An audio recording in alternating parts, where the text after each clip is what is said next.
Love, it's scent, it's in the air. You know, the smell of roses, tulips, that, dandelions, balloons, plushes, people hugging, PDA. It's all out there for you to just be exposed to. Every year, Cupid comes along and his stupid little cherub ass and busts a load all over everybody. Everybody but me. Now, if it seems like I have a grudge against love, it's because I do.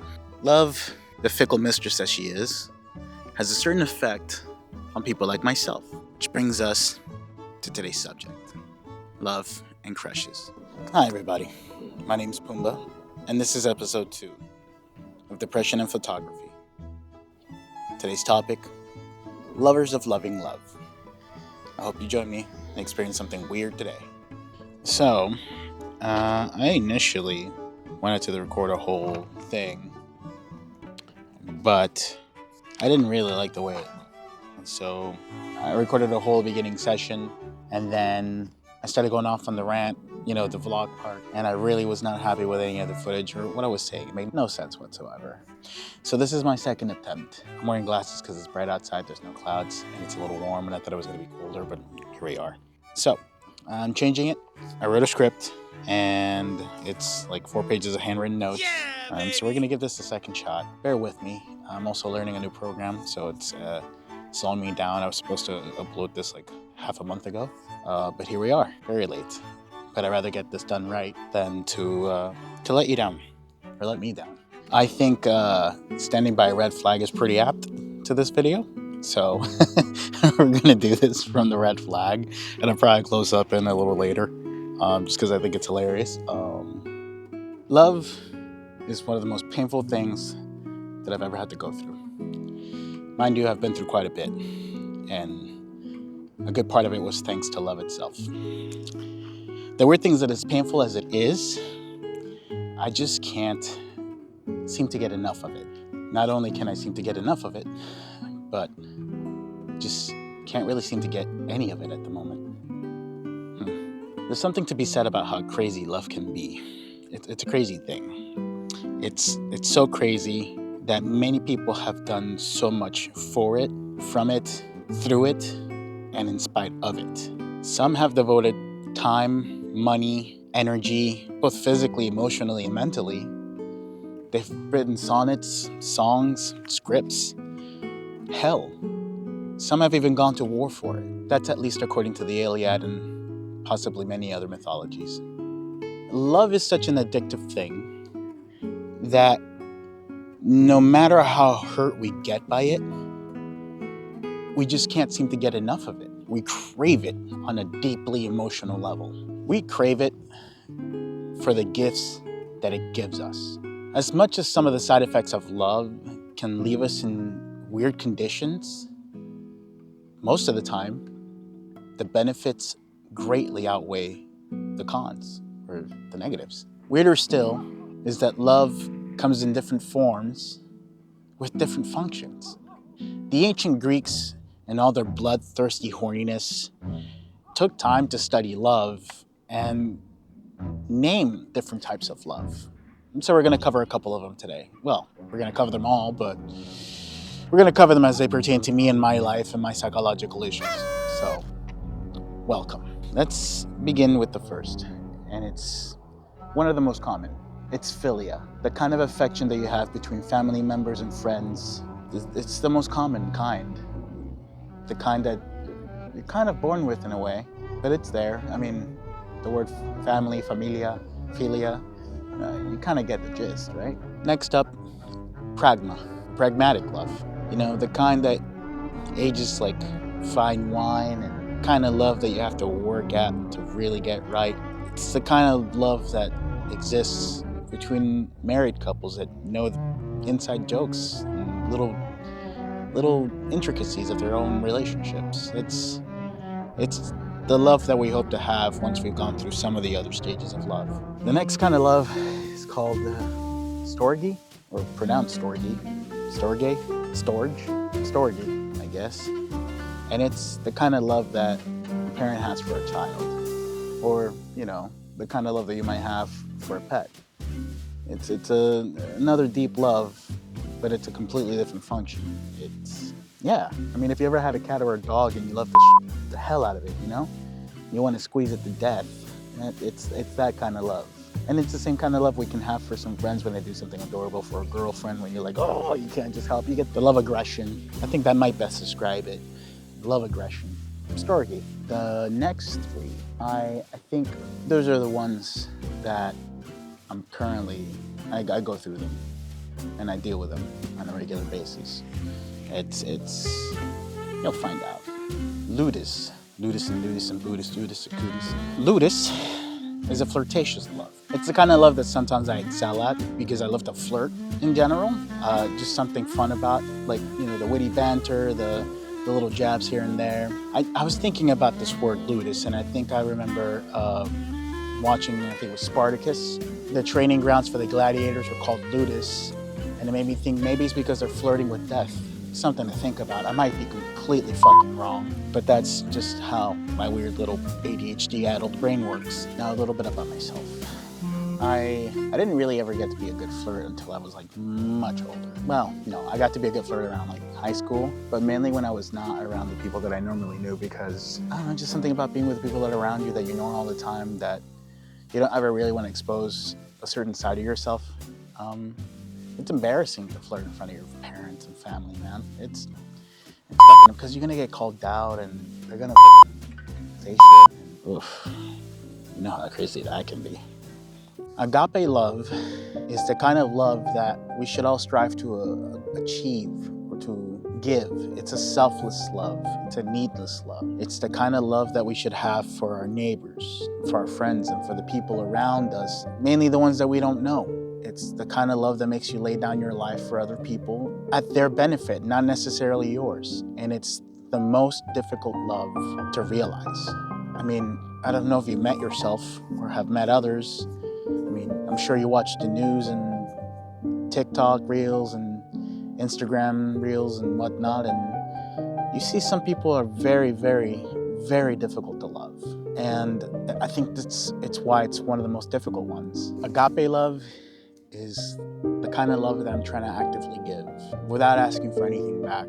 It's the kind of love that I want to live up to. I want to be kind, I want to do good things for other people, and it's very difficult when you've kind of been somewhat of a recluse or somewhat of a standoffish person in general. I have a very infectionary style of energy where if I have a certain mood, it's going to affect the people around me. It's palpable. It's a very palpable energy. If I'm not feeling the room, others are definitely not going to feel the room. And so I'm trying to curb that by being a bit more affectionate towards others, whether I like them or not, unless it's Nazis. Nazis don't deserve shit. Same thing with white supremacists or racists. Eros, it's the old god that drove man to be faithful and multiply. The love that sunk ships, killed heroes, the love that inspired so many men to create wonderful works of art, which then inspired others to create wonderful works of art because of the love they had for them. It's the big love, Love with a capital L. The love that makes Hosier go fucking crazy. It's wild, man. That love is dangerous. I'm really bad at this love. And it's not for the reasons you think. I love love.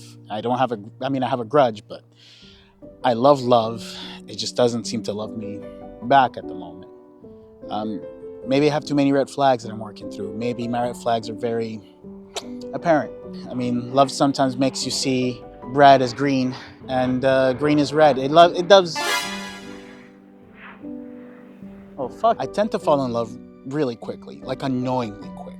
I tend to get infatuated really heavily. As a result of that, I tend to be inattentive.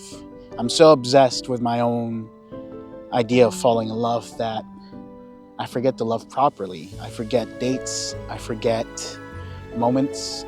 I forget anniversaries. I forget to do little things. I mean, I try and do good by taking care of the person, doing practical things, but the romantic aspect of it all, I'm still having a hard time to grasp.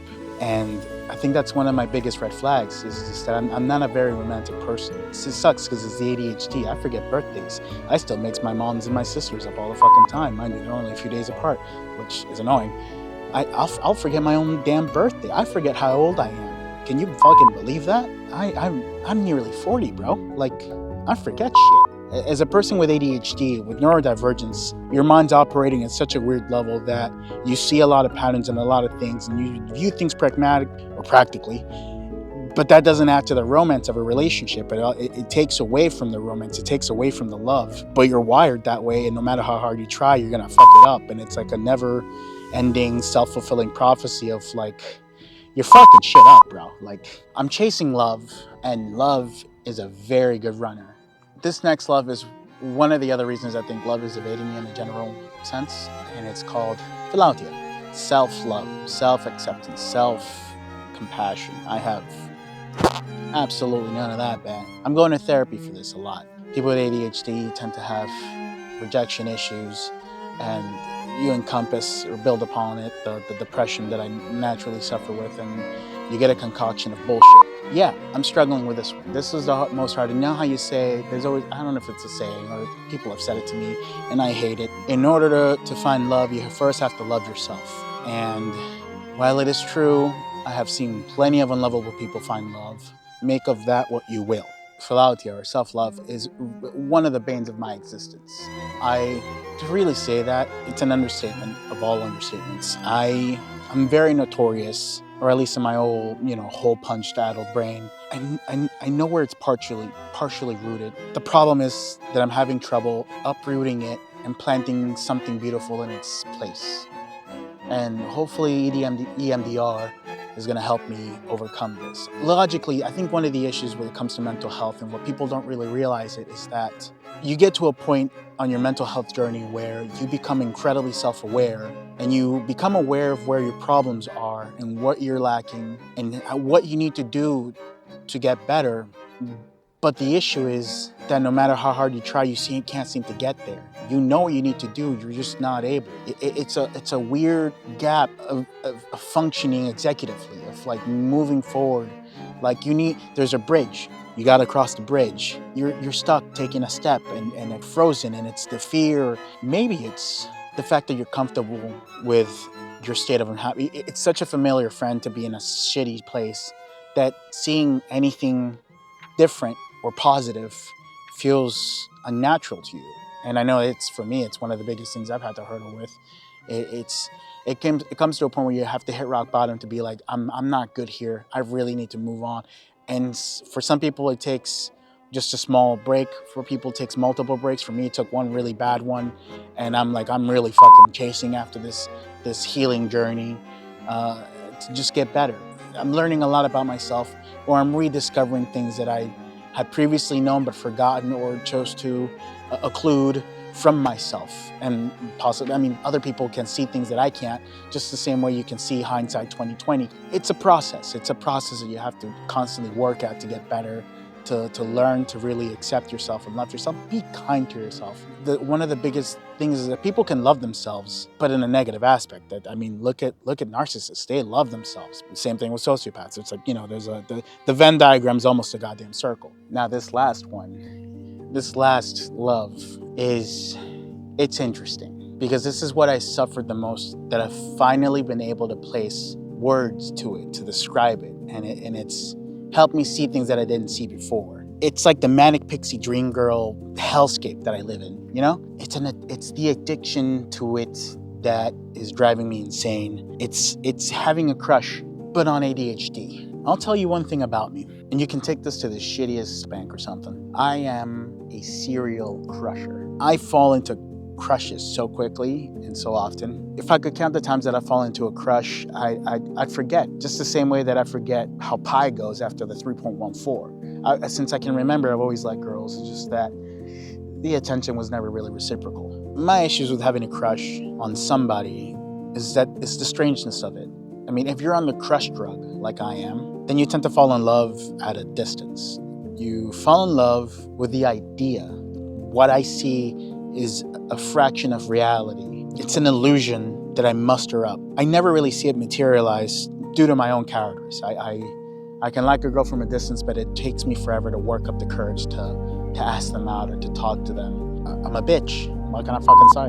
I'm a bitch. When it comes to crushes, people on the neurodivergent aspect suffer from a mania of sort, which is our last type of love, mania. It's a kind of crush that really consumes you.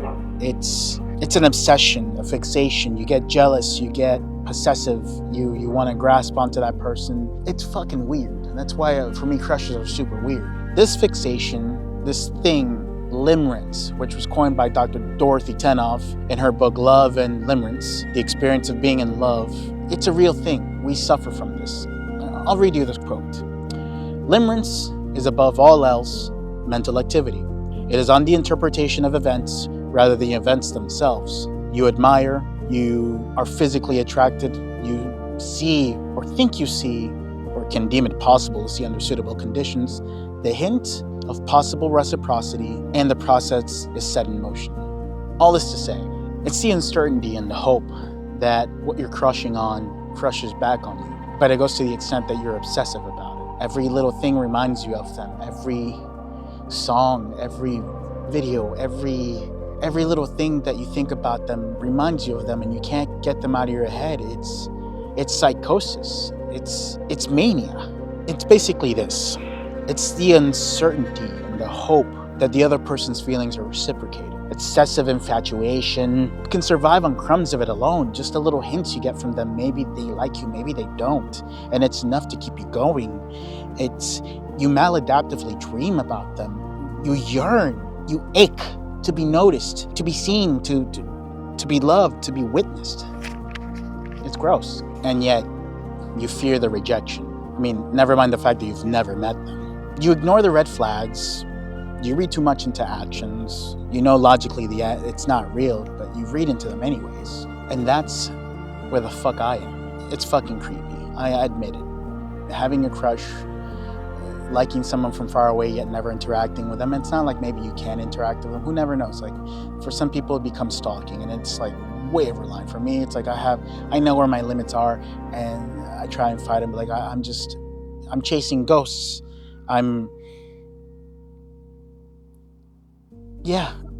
But there is hope. Acknowledgement of this issue, this limerence, this obsession, is the first step.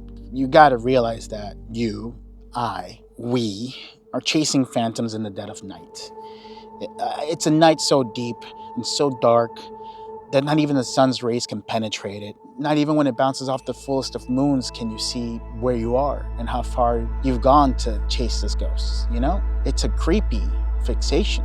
It's disturbing, to say the least.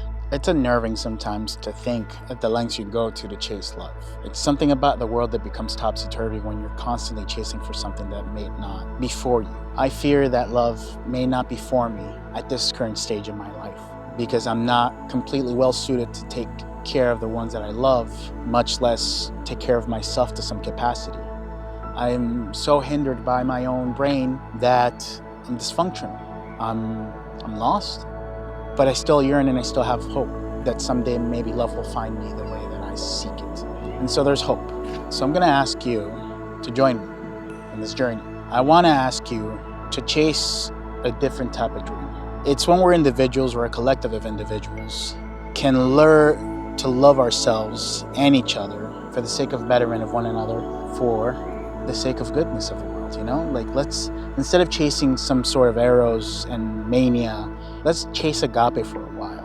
Let's learn to love other people unconditionally in a different sort of manner, because I've learned that through that I can achieve philautia. Therefore, maybe eros might be close behind, but you should realize that the end goal is not eros. The end goal is philautia and agape. Those are the most all-encompassing loves that you should have. Love for the neighbor and love for yourself in a healthy manner. So just hold on to that. You can do it. I can do it. I'm definitely trying. I hope you try too. Just walk with me, journey with me. I hope you stick around for other videos. I hope you get to know me a little better and we can build some sort of community or something. I really don't know where this is ever gonna go. I'm hopeful that it could do something cool. I hope not to feel so alone anymore.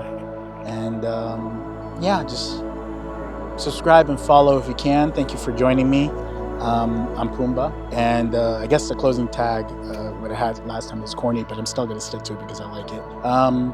Yeah, speak plain, stay true, and love unconditionally. Thank you.